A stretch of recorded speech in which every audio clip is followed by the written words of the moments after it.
Là, je vois la mort de pas de très près, de trop près.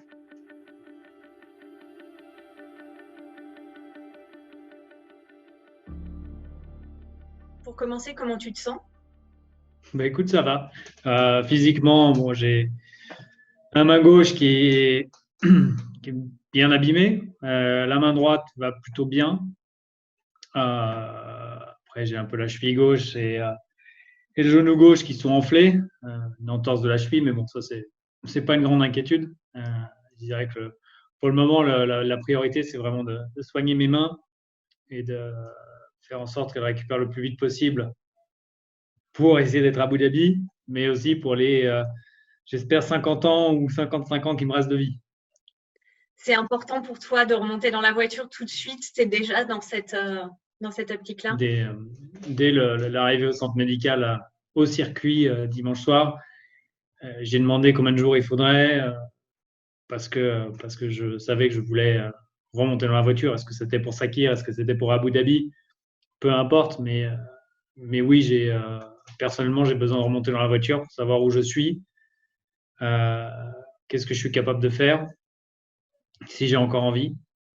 Euh, et si la passion est encore là et que j'ai pas peur. Donc, ce que j'ai dit à mes proches, j'ai dit, je suis désolé, c'est violent d'entendre ça maintenant, mais il faut que vous compreniez que là, j'ai besoin de remonter dans la voiture. Tu disais tout à l'heure que tu te rappelles de tout et que ces 20 et quelques secondes ont été extrêmement longues pour toi. Est-ce que tu peux me raconter tout ce qui se passe pendant Alors, ces l'accident? 28 secondes, elles ont duré plus longtemps que 28 secondes, c'est vrai, mais ça m'a pas paru long en tant que tel. C'est pas comme si j'avais attendu, parce que j'ai toujours essayé d'être actif. Donc, effectivement, l'impact avec le rail, qui est pas un impact, qui est pas le plus violent que j'ai connu de ma carrière, bien que les G l'indiquent. La décélération de 53G, j'ai jamais pris ça. Ensuite, il y a le moment où je défais ma ceinture tout de suite, j'essaie de sortir de la voiture, je me rends compte que mon casque tape quelque chose, donc je suis soit sur le toit. Au début, je ne me rends pas compte que je suis dans les barrières. D'ailleurs, je ne me rends pas compte jusqu'à sortir de la voiture que je suis dans la barrière. Donc,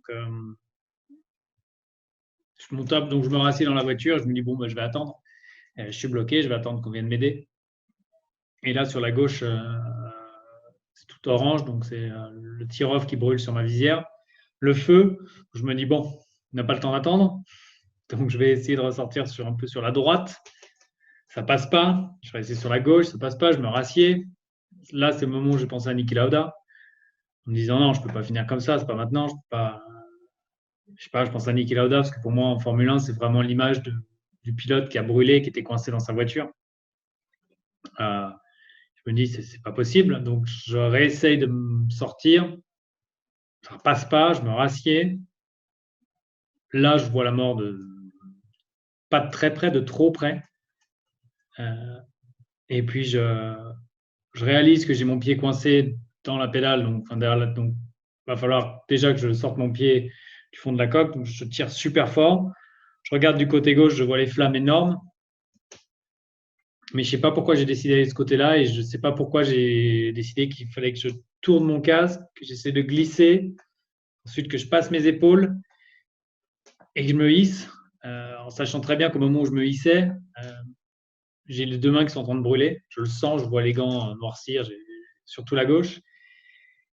Et en même temps, au moment où je mets le pied sur la barrière et je m'en sors, c'est un soulagement de je vais vivre.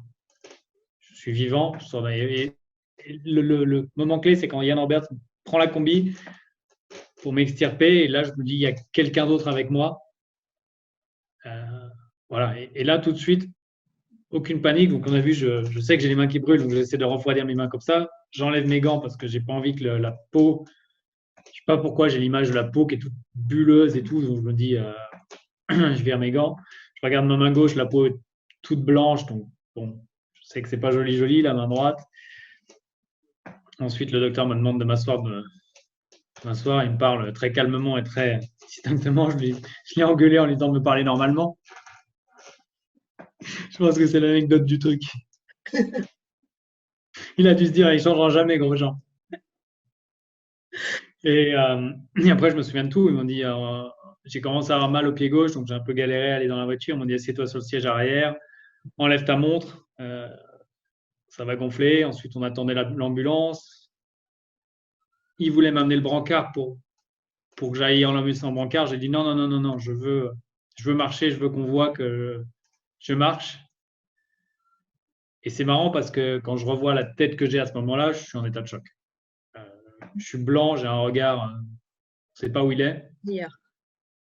Mais pourtant, même dans cet état de choc, je me souviens de tout et tout est, voilà, je sais que je veux marcher de la voiture médicale là-bas.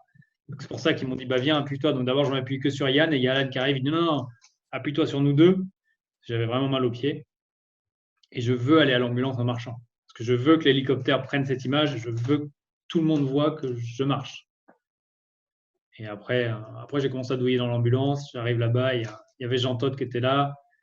Et à ce moment-là, voir des visages familiers, c'est un truc qui n'a pas de prix. Tu dirais, qu'est-ce qui t'a sauvé la chance, la sécurité des F1, ton entraînement physique, parce que tu es quand même un athlète, la pensée de Marion, de vos enfants, de pas vouloir finir ta carrière comme ça? Physiquement, c'est sûr, c'est l'entraînement physique, c'est toutes ces heures passées à la gym, à faire des abdos, à protéger son dos, à protéger ses organes internes. La sécurité des F1, Jules m'a sauvé la vie. Sans Halo aujourd'hui, et pourtant j'étais un des plus grands, pas défenseur du Halo, mais contre le Halo. Et Jean d'ailleurs m'a dit, tu te souviens quand tu as dit que le jour où on introduisait le Halo, tu as dit que c'est un sale jour pour la Formule 1. Je lui ai répondu, écoute, sans le Halo aujourd'hui, ça aurait été un très sale jour pour la Formule 1 et qu'il n'y a que les cons qui ne changent pas d'avis. Donc, Jules m'a sauvé la vie. Et c'est incroyable que Jules il ait sauvé Charles à Spa avec le Halo.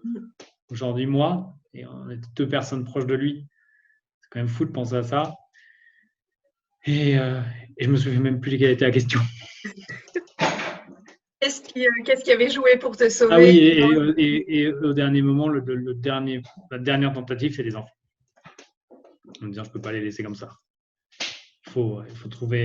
Et là, c'est là où j'ai trouvé la ressource de tirer la chaussure, de tirer le pied qui était bloqué, d'essayer de tourner la tête, de passer les épaules, de mettre les mains, de savoir que j'allais brûler, mais que c'était pas grave. Le moment, tu nous parlais tout à l'heure du moment où justement tu vois la mort de trop près. Qu'est-ce qui se passe à ce moment-là? Dans ta tête, dans ton corps? Écoute, à ce moment-là, qu'est-ce qui se passe? Le corps se relâche. Vraiment, les muscles, tout. La tête aussi. Je me suis posé la question de me dire par où ça va commencer, par où je vais commencer à brûler. Et en même temps, je pense que c'est un moment qui, justement, permet au cerveau de processer tout ce qui se passe et d'essayer de retrouver une solution. Tu sais, c'est comme quand tu es dans un état, pas de panique, mais d'activité intense, c'est presque un stop. Je repars. Ouais. Ouais, on se concentre sur l'essentiel, ton cerveau coupe le reste, tu te concentres sur ce qu'il faut faire dans l'instant. Et moi, trouver une solution, parce que je savais exactement ce que j'avais essayé avant, à droite, à gauche, dessus, en latéral, ça passait pas. Et donc, d'essayer de me dire comment un casque est rond, ok, comment est-ce que ça peut passer à travers, si la barrière, elle est là, comment est-ce que je peux passer dessous, et après tirer et m'en sortir. C'est incroyable d'imaginer qu'il y ait autant de choses qui se passent pour nous en aussi peu de temps. En fait, tout ce que je raconte, ça doit être des millisecondes. Pour moi, c'était 1-2 secondes à chaque fois, mais ça doit être des millisecondes. À ce moment-là, le cerveau il travaille à une vitesse incroyable. Mais oui, pour moi, si je te raconte le truc, ça dure 1 minute 30. C'était pas long, parce que, encore une fois, c'est de trouver pas un moment où je me suis dit c'est long, qu'est-ce qui se passe, parce que j'étais toujours actif. Mais oui, c'est pas possible, ça a duré 28 secondes. On parlait tout à l'heure de la gestion psychologique de ça et du stress post-traumatique, etc. Est-ce que tu peux me réexpliquer un petit peu ce que tu vas faire J'ai fait une première session avec ma psychologue hier soir. Et puis, on va en refaire une là en fin de semaine. On va continuer à travailler en fonction de ce qui vient. Pour le moment, je n'ai pas de cauchemar. Je n'ai pas de pensée ou de flash ou de peur ou de choses comme ça. Ça ne veut pas dire que ça ne va pas venir. Mais c'est pour ça qu'on va continuer à en discuter, à traiter les choses et à avancer. Oui, tu disais que le plus dur pour toi aujourd'hui, c'est plus par rapport à ce qu'ont vécu tes proches et tes enfants. C'est aujourd'hui ma limitation de ce que je peux faire dans le futur. C'est plus de jamais faire revivre ça à mes proches et mes enfants. C'est la seule peur que j'ai, c'est de leur faire vivre ça. C'est pas une peur de moi être dans la voiture et que ça se reproduise. Du coup, là, il va falloir un peu de temps pour repenser, reconsidérer ce que tu voudras faire l'année prochaine et dans les années à venir. Oui, mais tu sais, là, même si il y a une semaine, j'étais incapable de me dire une année off, impossible, j'ai 35 ans, je veux faire de la course automobile, j'arrêterai pas maintenant. Une année off, je vais aller faire du kitesurf, je vais aller faire des courses de vélo, je vais voir mes enfants. M'en fous, je vais m'amuser, je vais boire du vin. Sérieusement, je pense que voilà, c'est un truc qui changera ma vie à jamais. Et là, je suis content de voir tout le monde. Manger un burger, c'est génial.